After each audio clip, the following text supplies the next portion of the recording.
Hello दोस्तों, आज मैं आप सभी को हिस्ट्री का 100 प्रश्न बताया था पहले वीडियो में। आज अगला 100 प्रश्न बताऊंगा, तो आप लोगों को 350 प्लस टोटल बताऊंगा। जिसको 100 प्रश्न तो बता दिया हूं और 100 प्रश्न इस वीडियो में बताऊंगा, और 100 प्रश्न और 50 प्रश्न बचेंगे तो वो अगले वीडियो में कवर करेंगे। तो इस वीडियो में 100 प्रश्न बताऊँगा, तो आप लोग देखिए ध्यान से, क्योंकि ये 300 प्रश्न है जो एग्ज़ाम में पूछे जाएंगे और आप एग्ज़ाम में अच्छे से बना सकते हैं। तो पहला प्रश्न है, निम्नलिखित में से कौन सा हड़प्पा कालीन स्थल सामुद्रिक गतिविधि से नहीं जुड़ा था? तो आंसर होगा देसलपुर। और लोथल, बालाकोट, सोकताकोप ये सब जुड़ा हुआ था और देसलपुर नहीं जुड़ा हुआ था। तो इसका सही आंसर हो जाएगा देसलपुर। अगला प्रश्न है, निम्नलिखित में से कौन वेदों का अंग नहीं है? तो आंसर होगा पुराण। पुराण जो है ये वेदों का अंग नहीं है। और आप लोग ये भी देखिए, संहिता, ब्राह्मण, उपनिषद ये सब वेदों का अंग है। तो कौन वेदों का अंग नहीं है? तो पुराण जो है ये वेदों का अंग नहीं है। अगला है, बुद्ध का जन्म कब हुआ था? तो बुद्ध का जन्म 563 ईस्वी में हुआ था। अगला प्रश्न है, प्रारंभिक वैदिक युगीन सभ्यता का उल्लेख किस वेद में मिलता है? तो सही आंसर हो जाएगा ऋग्वेद। प्रारंभिक वैदिक युगीन सभ्यता का उल्लेख ऋग्वेद में मिलता है। तो आप लोग अच्छे से देखिए, क्योंकि यही सब एग्ज़ाम में प्रश्न रहेगा। सब्सिडी सब्जेक्ट है हिस्ट्री, जो कि 100 प्रश्न आपको पहले बता चुका हूं और इस वीडियो में 100 प्रश्न बताऊंगा, और 150 प्रश्न बचेगा वो अगले वीडियो में कवर करूंगा। तो अगला है, वेदांगों की संख्या कितनी है? तो वेदांगों की संख्या 6 है। अगला प्रश्न है 6 नंबर का, प्राचीन भारत में द्वितीय नगरीकरण कब हुआ? तो आंसर होगा उत्तर वैदिक काल में। 7 नंबर का है, जैन धर्म के अंतिम तीर्थकर कौन थे? तो अंतिम तीर्थकर जो थे यह महावीर थे। और 23वें तीर्थकर पार्श्वनाथ और 24वें महावीर। अंतिम यानी कि 24वें तीर्थकर महावीर थे। अगला है 8 नंबर का प्रश्न, कलिंग युद्ध का अशोक पर क्या प्रभाव पड़ा? तो कलिंग युद्ध का अशोक ने युद्ध नीति का त्याग कर दिया। अशोक पर प्रभाव यही पड़ा कि अशोक ने युद्ध नीति का त्याग कर दिया। अगला है 9 नंबर का प्रश्न, कुषाण वंश का संस्थापक कौन था? तो कुषाण वंश का संस्थापक कुजुल कड़फिसस था। तो सही आंसर कुरु कड़फिसस हो जाएगा। अगला है 10 नंबर का, सिंधु वासियों के प्रमुख देवता कौन थे? तो आंसर होगा शिव। सिंधु वासियों के प्रमुख देवता शिव थे। 11 नंबर का है, पंचतंत्र की रचना किसने की? तो आंसर हो जाएगा विष्णु शर्मा। पंचतंत्र की रचना विष्णु शर्मा ने की थी। अगला है 12 नंबर का, सेल्यूकस किस भारतीय राजा द्वारा पराजित हुआ था? तो आंसर होगा चंद्रगुप्त। अगला है 13 नंबर का, ध्रुव देवी माता थी? तो आंसर होगा कुमार गुप्त की। ध्रुव देवी माता किसकी थी? तो ध्रुव देवी कुमार गुप्त की माता थी। अगला प्रश्न है, राज राजेश्वर मंदिर का निर्माण करवाया गया? तो आंसर होगा राजा प्रथम के द्वारा। राज राजेश्वर मंदिर का निर्माण राजा प्रथम के द्वारा करवाया गया था। अगला है, जीवक कौन था? तो जीवक एक चिकित्सक था। जीवक एक चिकित्सक था।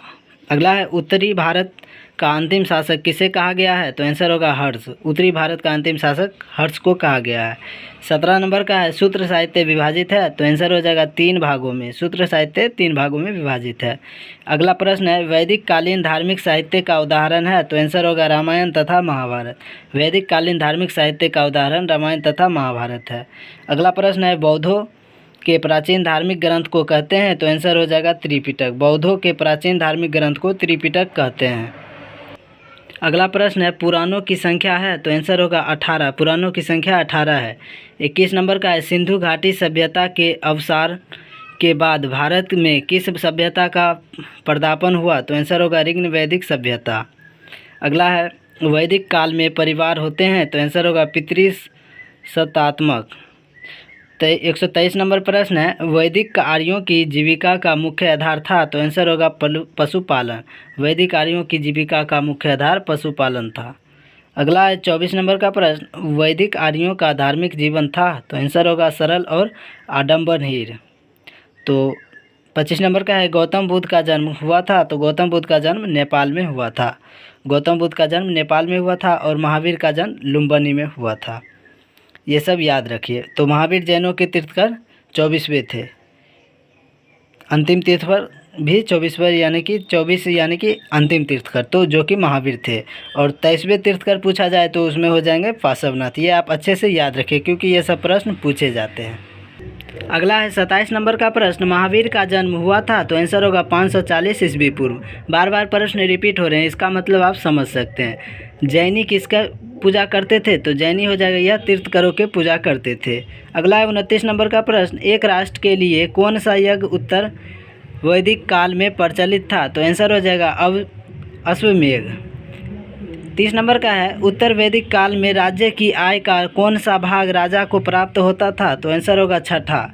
31 नंबर का है, कनिष्क प्रथम कुषाण वंश का राजा था, तो आंसर होगा तीसरा। 32 नंबर का है, अजंता का चित्रकारी किस काल की देन है? तो आंसर होगा गुप्त काल की।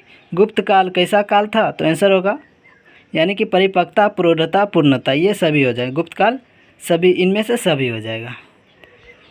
अगला है 34 नंबर का प्रश्न, निम्नलिखित में गौरी की विशेषता थी? तो आंसर होगा बड़े भाई का उत्तराधिकारी तथा भक्त, सुंदर तथा अशिक्षित। तो क और ग दोनों आंसर सही हो जाएगा। 35 नंबर का है, चालुक्यों की राजधानी कहाँ थी? तो आंसर होगा वातापी। चालुक्यों की राजधानी वातापी में थी। 36 नंबर का है, कल्याणी के चालुक्यों का राजवंश स्थापित करने का श्रेय किसको है? तो आंसर होगा तैलप द्वितीय। अगला है 37 नंबर का, वातापी के चालुक्यों के राजवंश का संस्थापक कौन था? तो आंसर होगा जय सिंह हो जाएगा। वातापी के चालुक्यों के राजवंश का संस्थापक जय सिंह है। अगला है 38 नंबर का प्रश्न, किसके राज्यकाल में परिवर्तित हिंदू धर्म की पुनः स्थापना हुई? तो आंसर होगा राजपूत के काल में। 39 नंबर का, हैंसंग कौन था? तो हैंसंग एक चीनी बौद्ध भिक्षु था। हैंसंग एक चीनी बौद्ध भिक्षुक था। 40 नंबर का प्रश्न है, हर्ष कौन था? हर्ष जो था यह एक पुष्य भूति वंश का प्रतापी सम्राट था। प्रभाकर वर्धन का कनिष्क पुत्र था। राज्यवर्धन का बड़ा भाई था। तो ये सभी आंसर सही हो जाएंगे। अगला है 41 नंबर का प्रश्न, हर्षवर्धन की तुलना किससे की जाती है? तो आंसर होगा अशोक और चंद्रगुप्त द्वितीय से। 42 नंबर का है, हर्षवर्धन का दरबारी लेखक कौन था? तो आंसर होगा वानभट्ट। हर्षवर्धन का दरबारी लेखक वानभट्ट था। 44 नंबर का प्रश्न है, गुप्त साम्राज्य के पतन का कारण था? तो आंसर होगा स्कंदगुप्त की मृत्यु, अयोग्य उत्तराधिकारी, हुर्नों का आक्रमण, ये सभी हो जाएगा। 45 नंबर का प्रश्न है, फाहियान कौन था? फाहियान एक चीनी बौद्ध यात्री था। फाहियान एक चीनी बौद्ध यात्री था। 46 नंबर का है प्रश्न, चंद्रगुप्त द्वितीय किसका पुत्र था? तो चंद्रगुप्त द्वितीय समुद्रगुप्त का पुत्र था। 47 नंबर का प्रश्न है, रामगुप्त किसका पुत्र था? तो रामगुप्त समुद्रगुप्त का पुत्र था। 48 नंबर का प्रश्न है, ब्राह्मण ग्रंथ क्या है? तो ब्राह्मण ग्रंथ जो है यह एक वेदों का टीका है। ब्राह्मण ग्रंथ एक वेदों का टीका है। आप लोग ध्यान से देखिए और जो समझ में नहीं आए आप कमेंट बॉक्स में ज़रूर पूछिए, क्योंकि आपके सहायता के लिए हम हमेशा तैयार हैं। अगला है 49 नंबर का, आख्यक से किस युग की जानकारी मिलती है? तो आंसर होगा उत्तर वैदिक युग की। 50 नंबर का है, धर्मशास्त्र का इतिहास के लेखक हैं? तो आंसर है डॉक्टर पी.वी. कानो। धर्मशास्त्र का इतिहास के लेखक डॉक्टर पी.वी. कानो हैं। 51 नंबर का है, महाभारत में कितने अध्याय पर्व हैं? तो आंसर होगा 18। महाभारत में कुल 18 अध्याय पर्व हैं। पुराणों की रचना काल है? तो आंसर होगा 6ठी सदी ईस्वी पूर्व। पुराणों की रचना काल 6ठी सदी ईस्वी पूर्व है। 53 नंबर का प्रश्न है, किसे मानव समाज की आदिम व्यवस्था का इतिहास माना जाता है? तो आंसर होगा प्राचीन इतिहास। किसे मानव समाज की आदिम व्यवस्था का इतिहास माना जाता है? तो सही आंसर होगा पाक इतिहास यानी कि प्राचीन इतिहास। अगला है 54 नंबर का प्रश्न, मोहनजोदड़ो नगर की विशेषता थी? तो सही आंसर हो जाएगा सार्वजनिक स्नानागार एवं हम्माम। अगला ये क और ख दोनों हो जाएगा यानी कि निवास गृह एवं विशाल भवन, क और ख दोनों हो जाएगा सही आंसर। 155 नंबर का प्रश्न है, हड़प्पा संस्कृति की प्रमुख उपज थी? तो आंसर होगा गेहूँ। हड़प्पा संस्कृति की प्रमुख उपज गेहूँ है। दोस्तों, जिसका आप सही जवाब जानते हैं सही जवाब बताइए। अगर आपको लगता है कि हम कोई गलत जवाब बता रहे हैं तो आप कमेंट बॉक्स में ज़रूर बताइए ताकि हम सुधार कर पाएँ। लेकिन हमने पूरा छानबीन करके यह वीडियो आपको बनाया हूं और सभी का सही जवाब देने की कोशिश कर रहा हूं। तो 56 नंबर का प्रश्न है, इनमें से कौन सा वर्ग मोहनजोदड़ो के खंडहरों से नहीं मिला है? तो आंसर होगा सैनिक वर्ग, जो मोहनजोदड़ो के खंडहरों से नहीं मिला है। 57 नंबर का प्रश्न है, सिंधु सभ्यता में किसकी पूजा होती है? तो आंसर होगा मातृ देवी की। सिंधु सभ्यता में मातृ देवी की पूजा होती है। अगला है 58 नंबर का, सिंधु सभ्यता के रचिता थे? तो आंसर होगा सुमेर। सिंधु सभ्यता के रचिता सुमेर थे। सिंधु सभ्यता के पतन का कारण था? तो आंसर होगा बाढ़। सिंधु सभ्यता के पतन का कारण बाढ़ था। लोथल की सभ्यता है? तो हड़प्पा और मोहनजोदड़ो का समकालीन, हड़प्पा और मोहनजोदड़ो से निम्न थी। क और ग दोनों आंसर सही हो जाएगा। 61 नंबर का प्रश्न है, भारतीय इतिहास जानने का स्रोत है? तो आंसर होगा साहित्य, पुरातत्व, यात्रियों का विवरण, ये सभी सही हो जाएंगे। सूत्र साहित्य विभाजित है तो आंसर होगा 3 भागों में। सूत्र साहित्य 3 भागों में विभाजित है। अगला है 63 नंबर का प्रश्न, वैदिक कालीन धार्मिक साहित्य का उदाहरण है तो आंसर होगा रामायण तथा महाभारत। अगला है बौद्धों के प्राचीन धार्मिक ग्रंथ को कहते हैं तो आंसर होगा त्रिपिटक। बौद्धों के प्राचीन धार्मिक ग्रंथ को त्रिपिटक कहते हैं। अगला है अर्थशास्त्र पुस्तक के रचयिता हैं तो आंसर होगा कौटिल्य। अर्थशास्त्र पुस्तक के रचयिता कौटिल्य हैं। 66 नंबर का है फाहियान किसके शासनकाल में भारत आया तो आंसर होगा चंद्रगुप्त मौर्य के। फाहियान चंद्रगुप्त मौर्य के शासनकाल में भारत आया। सबसे प्राचीनतम शिलालेख किसका है तो आंसर होगा अशोक का। सबसे प्राचीनतम शिलालेख अशोक का है। 68 नंबर का है सिंधु घाटी सभ्यता के अवसान के बाद भारत में किस सभ्यता का पदार्पण हुआ तो आंसर होगा ऋग्न वैदिक सभ्यता। अगला है 69 नंबर का वैदिक काल में परिवार होते थे तो आंसर होगा पितृसत्तात्मक, यानी कि पिता के सत्ता को पुत्र हासिल करते थे। देखिए अगला है 70 नंबर का किस घटना के बाद अशोक का हृदय परिवर्तित हुआ तो आंसर होगा कलिंग युद्ध के बाद। चंद्रगुप्त विक्रमादित्य किसका पुत्र था तो आंसर हो जाएगा समुद्रगुप्त का। यह प्रश्न इससे पहले भी वीडियो अगर आप देखे होंगे तो उसमें भी बताया था, यानी कि चंद्रगुप्त विक्रमादित्य, चंद्रगुप्त द्वितीय और ये रामगुप्त जो है ये सब समुद्रगुप्त के पुत्र हैं। और समुद्रगुप्त जो है ये हिम के पुत्र शायद हैं। देखिए अगला है 72 नंबर का चोल शासन की अद्वितीय विशेषता क्या थी तो आंसर होगा ग्राम स्वायत्तता। चोल शासक की स्थापना किस शताब्दी में हुई तो 9वीं शताब्दी में हुई थी। जनमेजय किसका पुत्र था तो जनमेजय जो था यह परीक्षित का पुत्र था। 75 नंबर का है राजा जनक किस राज्य के राजा थे तो आंसर होगा विदेह। राजा जनक विदेह राज्य के राजा थे।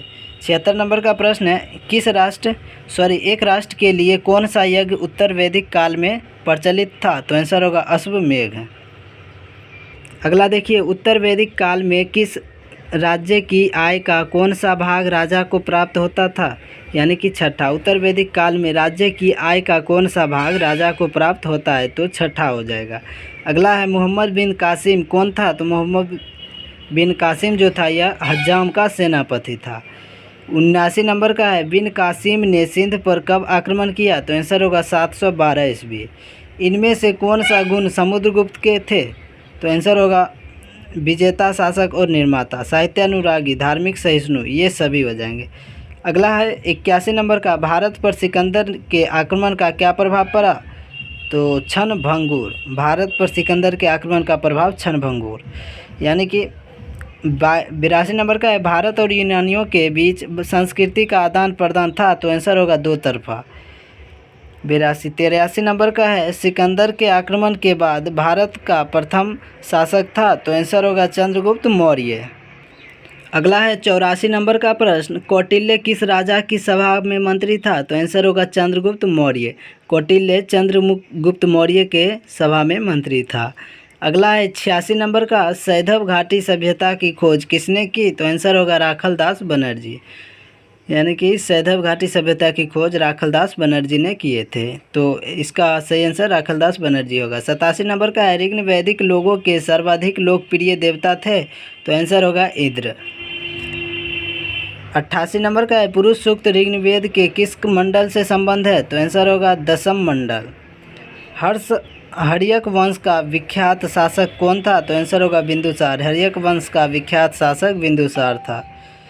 190 नंबर का है बुद्ध का जन्म कब हुआ था तो आंसर होगा कोई नहीं। बुद्ध का जन्म हुआ था तो गया में, कपिल वस्तु में, वैशाली में, कोई नहीं, तो कोई नहीं इसका सही आंसर हो जाएगा। अगला है कौटिल्य का वास्तविक नाम क्या था तो विष्णुगुप्त था। कौटिल्य का वास्तविक नाम विष्णुगुप्त था। अगला है 92 नंबर का प्रश्न सिक्कों के अध्ययन को कहते हैं तो आंसर होगा मुद्रा शास्त्र। सिक्कों के अध्ययन को मुद्रा शास्त्र कहते हैं। 93 नंबर प्रश्न है महात्मा बुद्ध थे एक क्षत्रिय। महात्मा बुद्ध एक क्षत्रिय थे। 94 नंबर का प्रश्न है तृतीय बौद्ध संगीति का आयोजन हुआ था तो आंसर होगा अशोक के शासनकाल में। 95 नंबर प्रश्न है प्राचीन भारत में पहला नगरीकरण कब हुआ तो आंसर होगा सिंधु घाटी सभ्यता काल में। 96 नंबर प्रश्न है हड़प्पा कहाँ अवस्थित है तो आंसर होगा सिंधु घाटी में। हड़प्पा सिंधु घाटी में अवस्थित है। 97 नंबर प्रश्न है ऋग्वेद में कितने मंडल है तो आंसर होगा 10। 98 नंबर का प्रश्न है, सामवेद निम्नलिखित में से किस लिए माना जाता है? तो आंसर होगा संगीत के लिए। सामवेद निम्नलिखित में किस लिए माना जाता है? तो आंसर हो जाएगा 99 नंबर प्रश्न है, मगध की पहली राजधानी थी? तो आंसर हो जाएगा चंपा। और 200 नंबर प्रश्न है, मेगास्थनीज किसके समय में भारत आया? तो आंसर होगा चंद्रगुप्त मौर्य के समय में। तो दोस्तों 100 प्रश्न इस वीडियो में बता दिया हूं और 100 प्रश्न पहले बता चुका था और 150 प्रश्न बचे हैं जो कि हम अगले वीडियो में कवर करूंगा। तो लिंक डिस्क्रिप्शन में दिया हुआ है, आप देख लीजिए। अगर पहले वाला वीडियो नहीं देखे तो वो भी देख लीजिए, क्योंकि आप 300 प्रश्न देख लीजिए सब्सिडी सब्जेक्ट हिस्ट्री का, तो आप अच्छे अंक प्राप्त कर पाएंगे। क्योंकि बहुत से स्टूडेंट पढ़ नहीं पाते हैं, इंटर कर लेते हैं और सोचते हैं जाते हैं अब थोड़ा घूम लेते हैं, इस वजह से पढ़ाई नहीं कर पाते। तो आप लोग देख लीजिए ताकि आप अच्छे अंक प्राप्त कर पाएँ। तो ठीक है, अगले वीडियो में मिलेंगे, तब तक के लिए जय हिंद।